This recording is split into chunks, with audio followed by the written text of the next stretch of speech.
नमस्कार, सत श्री अकाल, राम राम सा, खमाणी वणक्कम प्रणाम। आप सभी का ऑल्टरनेट मीडिया में फिर से स्वागत है। हमारे साथ जुड़े हैं शमिक मोहित्रा जी। सेकेंड फेज ऑफ वोटिंग कल होने वाली है। चुनाव प्रचार बंद हो चुका है, आचार संहिता लग चुकी है। टीएमसी अपने गुंडों के साथ पूरी की पूरी उतरने की कोशिश कर रही है, but thanks to the I would say the UP special officers who have been brought in order to have look after Ajay Pal Sharma के पीछे स्पेशली टीएमसी के गुंडे पड़े हुए हैं। क्या उनसे पर्सनल दुश्मनी है वो मैं ऑलरेडी कवर कर चुकी हूँ, वो आपको मेरा पहला शो देखना चाहिए। But at the same time let's try and understand some very unique points Dada has got today, क्योंकि दादा वेस्ट बंगाल में रहते हैं और वहाँ की जनता की नब्ज बहुत अच्छे से समझते हैं, बिकॉज ऑब्वियसली ग्राउंड से कनेक्टेड है। दादा, a very warm welcome on the show. मैं आज जो बताने वाला हूं वो देखें, जो भी मैं कहता हूं, पिछले 2 शोज में भी मैंने जो कहा है पश्चिम बंगाल के चुनाव पे, मुझे जो इनपुट्स मिलते हैं मैं केवल उनका विश्लेषण करता हूं और उसके आधार पे जो कहता हूं। अगर इनपुट्स गलत हैं तो फिर मैं गलत हूं, अगर इनपुट सही हैं तो जो मैं कह रहा हूं वही होना, मतलब औचित्य उसी का होगा। ठीक है। और दूसरा, मैं क्षमा चाहूंगा, कुछ हमारे दक्षिण भारत के जो श्रोता गण हैं उन्होंने मुझे कहा है मेरी हिंदी को कुछ ज्यादा भारी भरकम है, तो मैं कोशिश करूंगा कि अब ये थोड़ा सरल करके मैं समझाऊं। थोड़ा सरल करना जरूरी है। आपकी हिंदी एक्चुअली हाँ, तो अच्छी वाली तो हिंदी, प्योर। नहीं, क्या करें, और मेरी हिंदी शुद्ध है तो है, तो ठीक है, हम सरल सरल उसको सरलता से बताएंगे। तो देखें, अभी जो स्थिति है मैं पहले उसको बता देता हूं। आज मैं 2 बड़े बड़े पॉइंट्स, बड़े बड़े बिंदु आपके समक्ष, आपके सामने रखना चाहता हूं। नंबर 1, ओवरऑल जो वोट है उसको आज मैं थोड़ा सा कम्युनल लाइंस पे बांट के फिर मैं बताऊंगा कि वो कम्युनल क्यों नहीं है और उसका प्रतिफल, उसका रिजल्ट एक्चुअली क्या होगा। पॉइंट नंबर 1 वो ये है कि अगर हम कम्युनली देखें तो लगभग आप कह सकते हो 30% जो वोट है वो मुस्लिम संप्रदाय से है और 70% जो वोट है वो अधिकतर 98% हिंदू है और 2% कुछ छोटे संप्रदायों से है। ठीक है। तो ये है पश्चिम बंगाल का टोटल वोट। अच्छा, तो अब मैं ये बताऊंगा, दूसरा पॉइंट ये है, दूसरी बिंदु ये है कि ममता बनर्जी जी के खिलाफ जो लोगों का विरक्ति है, रिजेंटमेंट है, वो चरम पे है।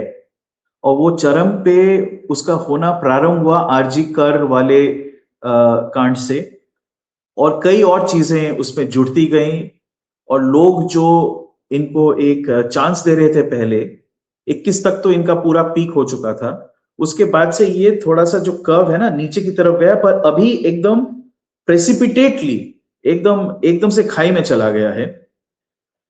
इनकी जो पर्सनल रिलेशनशिप है महिलाओं के साथ, वास्तविक में जो रूरल महिलाएं हैं, ग्रामीण महिलाएं, उनके साथ अच्छा रहा है, पर वहां पे भी अब रिजेंटमेंट बहुत हाई है। संदेश खाली का जो कांड था उसका फल हमें 2024 के चुनाव में नजर नहीं आया, लेकिन लोगों के जनमानस में अवश्य वो घुस गया था। तो ये कई सारी चीजें हैं, प्लस राज्य में वास्तव में कोई एम्प्लॉयमेंट के साधन या उद्योग वगैरह या सरकारी नौकरी भी इनकी बढ़ोतरी नहीं हुई है। लोग राज्य से बाहर चले जाते हैं तो यहाँ पे अनएम्प्लॉयमेंट कम दिखता है। तो ये स्थिति है। ठीक है। तो रिजेंटमेंट चरम सीमा पे है। अब मैं बड़ा मुद्दा बताता हूं, उसका मतलब क्या है। चाहे वो हिंदू, ये देखिए, ये और कोई नहीं बोलेगा, चाहे वो हिंदू हो या मुसलमान, दोनों संप्रदाय में रिजेंटमेंट है, एक में नहीं है। ऐसा नहीं है कि मुसलमान सिर्फ हिंदुओं से डर के या हिंदुओं के ऊपर आधिपत्य जमाने के लिए उनका अपीसमेंट, तोषण हो रहा है इसलिए वो टीएमसी को वोट दे रहे हैं। वो स्थिति अब नहीं रही। रिजेंटमेंट दोनों संप्रदाय में एकदम चरम पे है। अब वो उसका फल क्या होगा? फल ये है कि मैं ये नहीं कहूंगा कि मुसलमान संप्रदाय अब विरक्त होके भाजपा को वोट डालेगी, नहीं डालेगी। तो 30% जो वोट है, ये पहली बार हो रहा है वो टूट रहा है। वो टूट इसलिए नहीं रहा है क्योंकि हुमायूं कबीर की एक नई पार्टी आ गई है, एयूजेपी, इसलिए नहीं कि एआईएमआईएम पूर्णिया और बिहार के नॉर्थ ईस्ट में उनका वर्चस्व है तो इस तरफ भी आ गए हैं। वो इसलिए नहीं टूट रहा है कि आईएसएफ फुरफुरा शरीफ के जो मौलवी हैं उनकी जो पार्टी है वो ऊपर चढ़ के आ रही है। वैसे उसका इस वक्त अलायंस है सीपीएम के साथ। वो इसलिए टूट रहा है क्योंकि रेजेंटमेंट है, और बंगाल में चाहे वो हिंदू हो या मुस्लिम, उनका वोटिंग पैटर्न बहुत प्रैक्टिकल होता है। भद्रलोक को आप छोड़ दें, वो 3% हैं, वो मायने नहीं रखते। तो ये बाकी जो जनता है उनका वोटिंग पैटर्न प्रैक्टिकल है। इसका मतलब क्या बनता है? इसका मतलब ये बनता है कि मुसलमान भी वोट उसी पार्टी को देगी जहां पे उनकी अपनी सुरक्षा उनको नजर आए, लेकिन टीएमसी को नहीं देगी। समझिए इस बात को, ये एक बहुत इंपॉर्टेंट बात है समझना। और उसका मैं नतीजा बताऊंगा, वो एक्चुअल वोट में, वोटिंग पैटर्न में उसका क्या हो, उसका फल होगा। हिंदू जो है पहली बार उसका कंसोलिडेशन हुआ है। कंसोलिडेशन इस चल के नहीं केवल कि ममता जी ने कहा कि अगर मैं हट गई तो आप लोगों का खात्मा हो जाएगा, जो छोटी कम्युनिटी वो आके आप सबको समाप्त कर देगी, 15 तो वो मिनट में उन्होंने समाप्त। कही। वो सिर्फ नहीं है, ये एक ओवरऑल रिजेंटमेंट है, क्योंकि ना तो आपके पास जॉब्स हैं ज्यादा, जॉब्स की वो स्थिति बहुत खराब है, तो सारे जो युवा हैं वो छोड़ छोड़ के बाहर जाते हैं ना, और यहाँ पे बूढ़े लोग रह जाते हैं और महिलाएं रह जाती हैं कुछ ना। आपके पास कोई नया संसाधन है ना, एजुकेशन सिस्टम, एजुकेशन व्यवस्था, शिक्षा व्यवस्था भी अच्छे स्थिति में नहीं है। जबकि पश्चिम बंगाल एक समय पे शिक्षा में एकदम अग्रणी रहा है, एकदम आगे रहा है, फर्स्ट रहा है, वो भी अब अच्छी नहीं है। तो हिंदू जो कंसोलिडेशन हुआ है, एक कारण तो ये है कि ये सारी बातें बताएगी, उनको डराया गया, धमकाया गया, तो कंसोलिडेशन हुआ है वहां पे। लेकिन main reason for consolidation Hindu और मुस्लिम का एक है, लेकिन फल अलग है। हिंदू और मुस्लिम दोनों इसलिए रिजेंट कर रहे हैं क्योंकि उनको गवर्नेंस नहीं मिल रहा है, सुरक्षा व्यवस्था ठीक नहीं है, कानून व्यवस्था ठीक नहीं लगता है उनको। तो ये जो है ना, ये मतलब एक क्या बोलते हैं, प्रचंड एंटी इनकम्बेंसी जो है दोनों संप्रदाय में है। पहले तो इस बात को समझ लें। अब इसका नतीजा क्या होगा? अब मैं जो बताने वाला हूं ये ज्यादातर कोई रिपोर्ट नहीं कर रहा है। मेरे पास पुख्ता रिपोर्ट्स हैं जो ये दर्शाती हैं कि एआईएमआईएम, एयूजेपी या आईएसएफ नहीं, सीपीएम और कांग्रेस एक छोटे स्तर पे वापसी कर रहे हैं। और मैं वो बता देता हूं क्या है। पिछले चुनाव में इनका वोट घटके कांग्रेस का 5% और सीपीएम का 4% रह गया था। मेरा अभी जो मेरे पास रिपोर्ट्स हैं उसके बेसिस पे जो मैं अनुमान लगा रहा हूं, ये इनका बढ़ के इन दोनों का मिला के एक लगभग 18-19% हो जाएगा।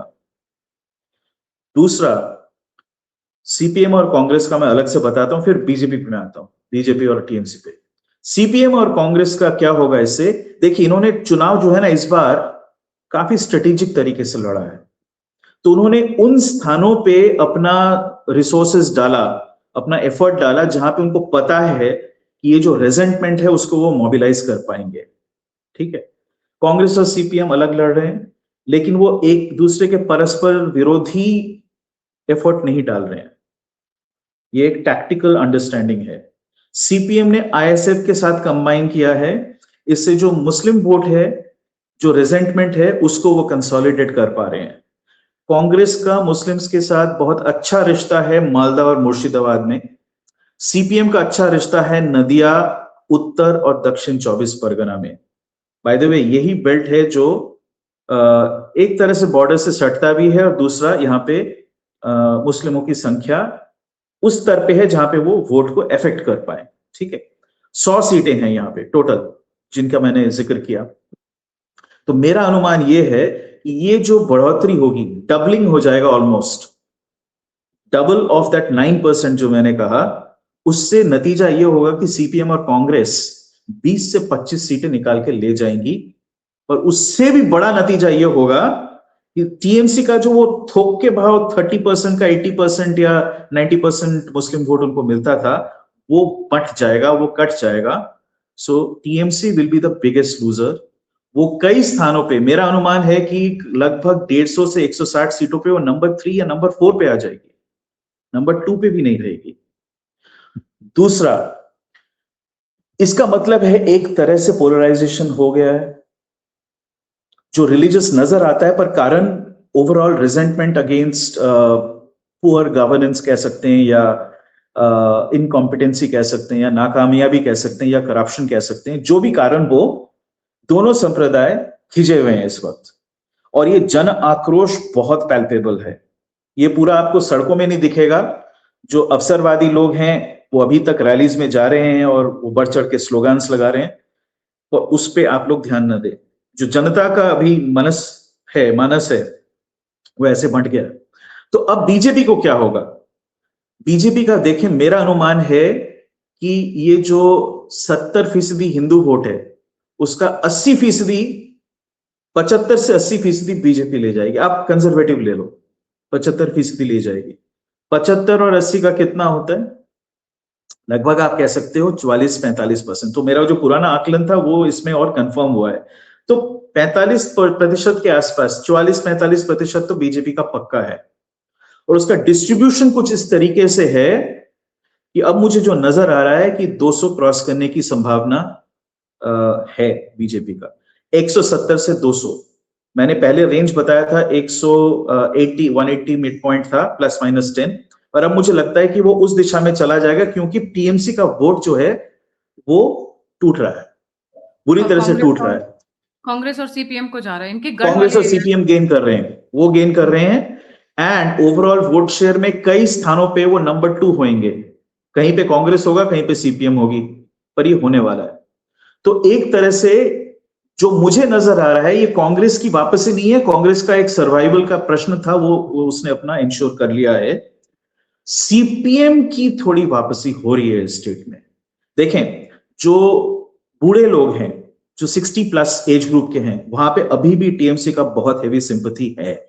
वो लोग अभी वो नॉस्टैल्जिक होके, जैसे रशिया में होता है ना सोवियत यूनियन के लिए, अरे वाह वो हमारा क्या दौर था, हम तो सुपर पावर थे। तो ये लोग भी वैसे ही बात करते हैं कि उस समय तो इतनी अराजकता नहीं थी, वो अच्छे थे। तो ये इनके जो विज्ञ लोग हैं वो ये मानते हैं। जो मध्य वयस्क और युवा हैं, अधिकतर वो भाजपा की ओर चले गए हैं, चाहे उनका क्या बोलते हैं, निजी राजनीतिक व्यू पॉइंट कुछ भी हो, लेफ्टिस्ट राइटिस्ट फर्क नहीं पड़ता। वो ये सोच रहे हैं कि सेंटर ऑफ ग्रेविटी जो है वो भाजपा के दिशा में चली गई है, और वही मैंने जो कहा था प्रैक्टिकल वोटिंग, उसके चलते वोट उधर पड़ेंगे। लेकिन ये जो चेंज है, टीएमसी का बिखराव और पुराने जो 2 दल थे उनका फिर से री इमर्जेंस, ये इस चुनाव में होने वाला है। अब मैं एक और चीज बताता हूं जो बहुत अहम है। जहां तक खबर मिली है वो ये है कि इस बार, और वो ग्राउंड पे दिखता भी है, सीपीएम को जॉर्ज सोरोस टाइप के जो ऑर्गेनाइजेशन है वहां से पैसा मिला है अच्छे पैमाने पे, जिसका प्रतिफल आपको केरलम में भी दिखेगा और पश्चिम बंगाल में भी। यहां पे बेस्ट पोस्टर्स, प्रोमिनेंट होर्डिंग्स, ठीक है, and door to door campaigning सबसे ज्यादा भाजपा के बाद किसने किया है? सीपीएम ने किया है। टीएमसी लास्ट मिनट पे पिछले 1 महीने से उन्होंने बहुत जोर लगाया, एड़ी चोटी का जोर लगा दिया है। तो उन्होंने सब कुछ ट्राई कर लिया, जनसंपर्क, इंटिमिडेशन, लाउड रैलीज, उनके पोस्टर्स चारों तरफ छाए हुए। क्योंकि पैसा, देखिए बंगाल में पैसा, भाजपा सबसे ज्यादा पैसा कलेक्ट करती है ऑफिशियली, लेकिन बंगाल में तो एक प्रदेश है ना, भाजपा को पूरे देश में लड़ना होता है। टीएमसी भारतवर्ष में नंबर 2 पे है when it comes to money collection. वो सारा का सारा बंगाल में लगा सकती है, तो मनी वाइज कोई फाइट नहीं कर सकता टीएमसी से। ये जो पूरा काउंटर मोबिलाइजेशन हुआ है वो इसलिए हुआ है कि anti incumbency has caught up. ये जनता जो है उसने डिसाइड कर लिया है कि अब हम परिवर्तन करेंगे। परिवर्तन का नंबर 1 बेनिफिशियरी भाजपा होगी, लेकिन नंबर 2 बेनिफिशियरी बनके सीपीएम उभरेगा। वो ज्यादातर स्थानों में जहां पे उसने अपना प्रयास लगा दिया है, अपना एफर्ट लगा दिया है, वो ज्यादातर स्थानों में नंबर 2 पे आने वाली है। और मध्य बंगाल में मुर्शिदाबाद, मालदा, उस अंचल में कांग्रेस भी नंबर 2 या नंबर 1 स्थान पे आ रही है। भाजपा इसके चलते, मैंने कहा ना वोट टूट गया है, तो उनका बेनिफिट ये है कि मालदा मुर्शिदाबाद में भी उनके बड़े सारे सीट्स निकल रहे हैं। और दक्षिण 24 परगना और उत्तर 24 परगना, वहां पे मुस्लिम वोट के टूटने का अर्थ यह है कि भाजपा गेन कर रही है मैसिवली। और यही वो फैक्टर है जो भाजपा को वो 200 पार लेके जा सकती है। जो स्थिति सीपीएम वर्सेस टीएमसी की हुई थी 2011 में, इस बार पश्चिम बंगाल की जनता वही स्थिति फिर से उत्पन्न कर रही है, पर दूसरी दिशा में। पर पश्चिम बंगाल की जनता में वो मुसलमान लोग भी हैं जो रेजेंटमेंट बहुत भरा हुआ है उनके अंदर, उनको भी लगता है कि हमें भी कुछ परिवर्तन चाहिए, हमें दूसरे वॉइसेस चाहिए, तो राष्ट्रीय दलों का चयन कर रहे हैं। वो भाजपा नहीं है, वो सीपीएम कांग्रेस है। ये एक बहुत बड़ा चेंज हो रहा है। अच्छा, तो टीएमसी का क्या होगा? मैंने पहले आकलन किया था कि इनके पास 80-85 सीट्स आएंगे ओवरऑल, ठीक है, 294 में से। अब मुझे तो लगता है कि अगर ये 50 तक भी जा पाए तो बहुत बड़ी बात होगी। वो वैसे कॉन्फिडेंटली कह रहे हैं कि 100+ हम पहले राउंड में लेके आए हैं, दूसरे में भी हम 100 लाएंगे। अच्छी बात है, कॉन्फिडेंस अच्छी बात है, लेकिन अब हो सकता है मैं एकदम गलत हूं, लेकिन फैक्ट्स ऑन द ग्राउंड ये नहीं बता रहे हैं। फैक्ट्स ऑन द ग्राउंड ये बता रहे हैं कि लोगों का रिजेंटमेंट जो है इसके खिलाफ जाएगा। एक चीज और मैं कहूंगा, और उसके बाद इसका मैं कंक्लूजन दे देता हूं, वो ये है कि भाजपा ने 2 चीजें करी इस बार जो दर्शनीय है। नंबर 1, स्ट्रीट लेवल जो मोबिलाइजेशन और स्ट्रीट पावर, गुंडई, बाहुबली वगैरह वगैरह, वो टीएमसी के पास थी, जो सीपीएम से खींच के टीएमसी के पास आ गई थी। वो बाय द वे काफी हद तक भाजपा के पास चली गई है, ठीक है। लेकिन भाजपा ने जो दबाव डाला है वो प्रशासनिक तौर पे है। तो जो एडमिनिस्ट्रेटिव मशीनरी है उसको मोबिलाइज किया गया है बहुत ही क्लेवर तरीके से, जिससे कोई भी स्ट्रीट पे अगर गड़बड़ हुई जिससे चुनाव पे कोई असर पड़े, उसको जड़ पे ही जाके खत्म कर दिया जाता है। जो आप उदाहरण दे रहे थे, जैसे ये अजय पाल शर्मा जी हैं या ऐसे पुलिस के अधिकारी आके डायरेक्टली जाके बोल रहे हैं कैंडिडेट्स को, जहांगीर खान को जैसे बोला, ये सारे उदाहरण हैं उस चीज के। ये सिम्टम है। एक्चुअल स्ट्रेटेजी कुछ और है कि हम स्ट्रीट पावर के बेसिस पे इस बार डिसीजन नहीं होने देंगे। तो विकल्प क्या बचता है? मास मोबिलाइजेशन। और मास मोबिलाइजेशन में मैं तो कहूंगा बीजेपी और सीपीएम टीएमसी से आगे है, और वो उनके रैलियों में, उनके जनसंपर्क में, उनके इंटेंसिटी ऑफ कैंपेनिंग में नजर आता है। सीपीएम की दिक्कत यह है कि पैसे वैसे तो मिल गए सोरोस वगैरह से, लेकिन इतना नहीं है उनके पास, और दलीय संगठन उनका छोटा है, अनुपात में छोटा है। तो वो लोग कुछ जगह पे जाके उनका असर बहुत अच्छा दिखता है। और कांग्रेस का भी वही है।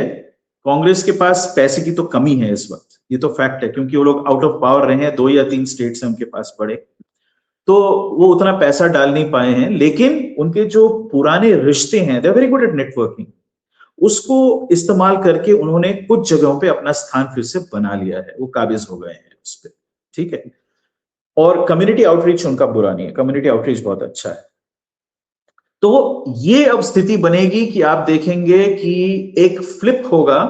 जो स्थिति आप 2021 में देख रहे थे उसका फ्लिप, लेकिन उसके साथ साथ कम्युनिस्ट और कांग्रेस का राइज, जिससे जो फ्लिप है तो उसका असर टीएमसी पे और बुरा पड़ेगा।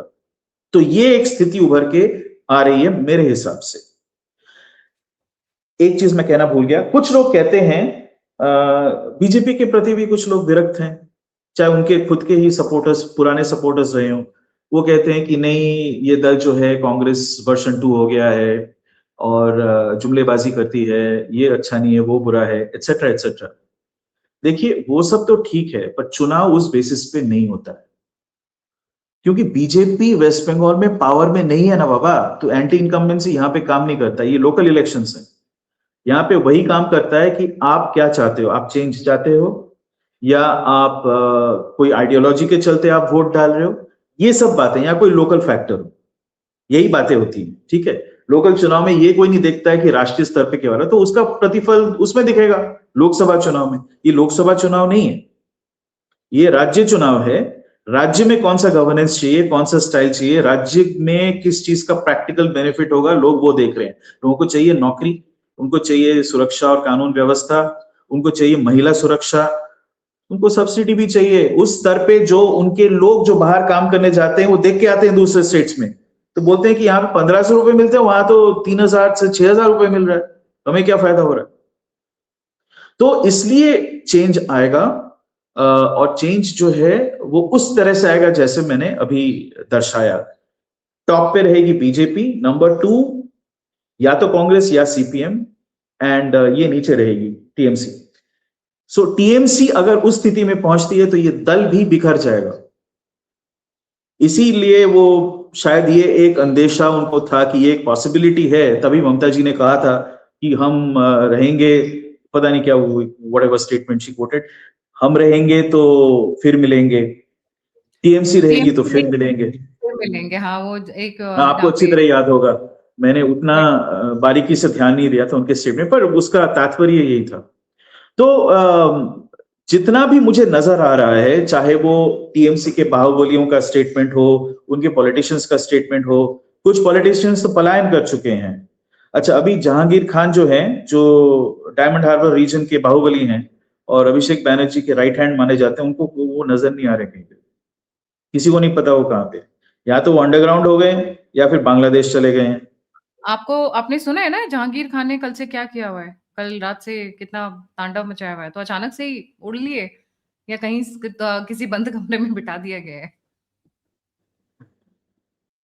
नहीं, क्या, फिर से बताएं, अचानक से क्या?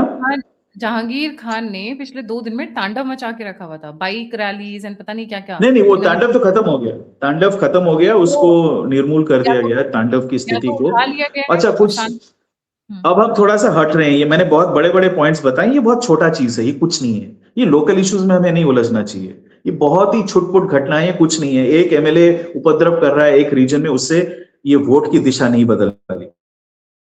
79 बम्स की बात कर रहे हैं ना, 79 कंट्री मेड बॉम्ब्स। अरे मुझे आप बताइए, मैं लेके चलता हूं, आपको कितने बॉम्ब चाहिए, मैं 1000 दिला देता हूं किसी भी टाइम पे।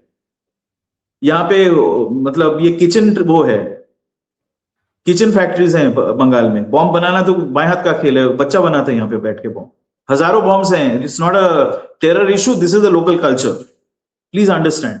ये पिछले 125 साल से है, ये बॉम्ब बेकिंग ब्रिटिश समय में प्रारंभ हुआ था, वो अभी तक चल रहा है, लेकिन अब वो इलेक्शन में यूज होता है, किसी विदेशी ताकत के खिलाफ जंग करने के लिए नहीं। तो वो जो है बॉम्ब फैक्ट्रीज बहुत अनर्थ हुए, आज से नहीं हो रहा है, पिछले 4 महीने से बहुत सारे अनर्थ हुए, ठीक है। और ये वो सोफिस्टिकेटेड बॉम्ब्स नहीं है जो आपको मणिपुर में नजर आएगा, they are dropping grenades and primed rockets from drones, वो चीज यहाँ पे नहीं है। यहाँ पे ये कंट्री मेड बॉम्ब्स हैं, सोडा, सल्फर, ये सब चीजें तो मिल जाती हैं आराम से, उसी चीज को बना के एकदम एक टाइट पैकिंग में फिर कॉयर से उसको बांध के वो बनाते हैं, उसको फेंको, उसको बोलते हैं पेटो, उसको फेंको तो वो फटता है, बहुत लाउड आवाज होता है, आसपास कोई रहता है इंजुरी होती है, ये वो चीज, ये इंटिमिडेशन बॉम्ब है, ठीक है। एनआईए इसलिए जा रही है क्योंकि वो भी एक तरह से एक प्रेशर ही है ना, नहीं तो इस चीज को डील करने के लिए अगर पुलिस न्यूट्रल होती, इंडिपेंडेंट होती, तो ये कोई बड़ी बात नहीं है, ये कोई बड़ी बात नहीं है, ये सब छुटपुट घटनाएं हैं, इससे नतीजा नहीं बदलेगा। जनता ने जब एक बार बना लिया अपना मन, तो नतीजा क्यों बदलेगा? सीपीएम के पास भी तो शासन तंत्र था, उनके पास भी पुलिस थी, उनके पास तो डिसिप्लिन कार्डर थे, कुछ नहीं कर पाए ना। स्ट्रीट पावर भी उनके पास था, उनके पास भी मसल मैन थे जो मसल के रख देते थे, तो वो मसल के अब कोई किसी को रख नहीं पाएगा।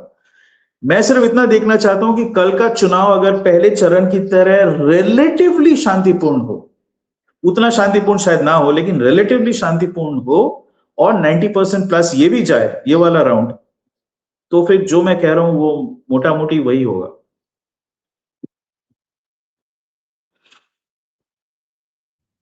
इतना ही मुझे कहना।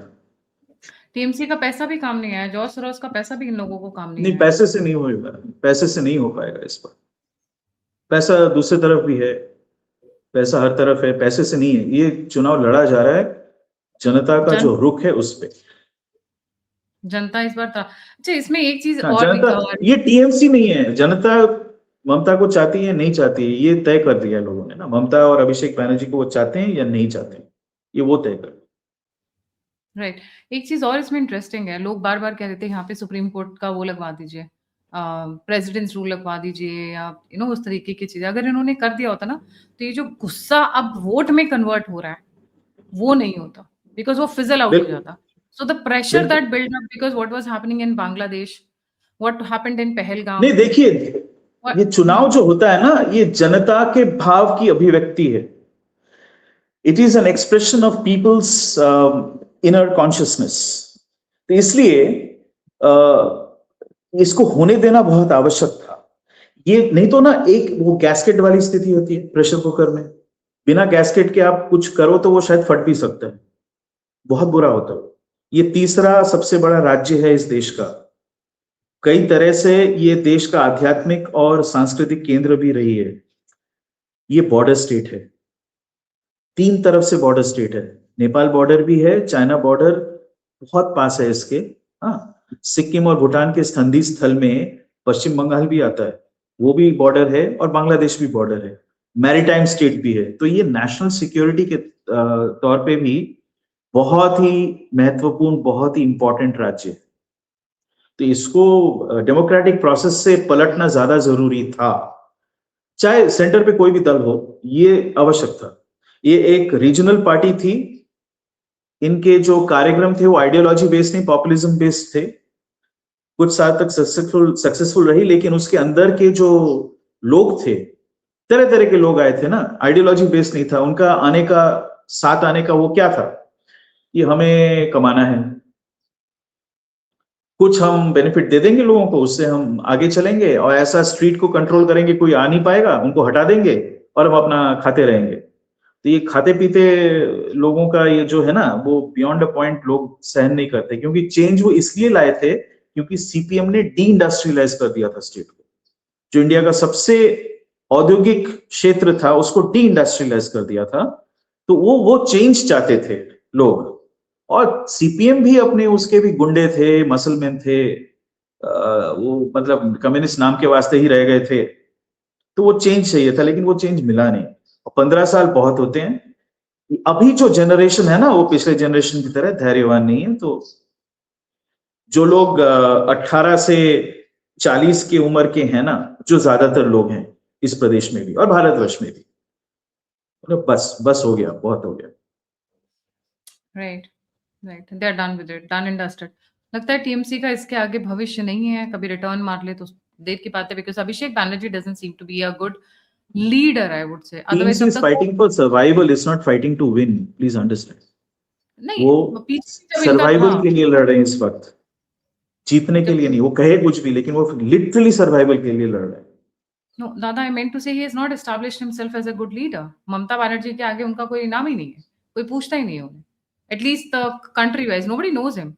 अगर ये स्मार्ट मेरा पॉइंट वो नहीं है. मैं आपसे सहमत हूं, पर मेरा पॉइंट वो नहीं है. मेरा पॉइंट ये है, मैं तो एक्चुअली स्ट्रेटेजिक स्तर पे देख रहा हूं ना. तो मेरा बहुत सिंपल है कि बीजेपी कंसोलिडेशन कर रही है अपने बड़े लीड का. सीपीएम और कांग्रेस अपना रेलेवेंस फिर से एस्टैब्लिश कर रही है, और टीएमसी सर्वाइवल के लिए फाइट कर रही है. अगर उनका सेकंड पोजीशन भी चला गया, वापस आना इंपॉसिबल हो जाएगा और पार्टी बिगड़ जाएगी. उसमें आप जो कह रही हैं वो फैक्टर्स आ जाते हैं कि अगर लीडरशिप उनका दूरदर्शी ना हो तो वो उसको पकड़ के रख नहीं पाएंगे, पार्टी बिगड़ जाएगी. But we should thank Mamta for one thing at least. One thing. She consolidated Hindus for the first time like anything. उनकी जो एक्टिविटीज थी, उनका जो डराना धमकाना, हिंदूज के अगेंस्ट जाना, क्या दिल में काबा नैनों में मदीना, ये जो चला है, उसने हिंदूज को जो कंसोलिडेट किया, that is amazing. Across the country भी किया, वेस्ट बंगाल में तो किया, which I think was not possible. अगर वो नहीं होती तो मैं ये कहूँ, कंसोलिडेशन उस लेवल पे नहीं होता. जी, थैंक यू सो मच. तो thank you very much. Thank you so much Dada for joining. जाने से पहले व्यूअर से रिक्वेस्ट है, please don't forget to like, subscribe and share the alternate media. अगर आप मुझे कंट्रीब्यूट करना चाहते हैं तो आप दिए हुए नंबर और यूपीआई पे मुझे कंट्रीब्यूट कर सकते हैं. आप मुझसे जुड़ना चाहते हैं, इन्फॉर्मेशन शेयर करना चाहते हैं, तो सभी की सभी लिंक्स डिस्क्रिप्शन बॉक्स में. इसी के साथ जय हिंद, जय श्री राम, हर हर महादेव. ओम नमः शिवाय. जय हिंद. जय माँ काली. जय माँ काली.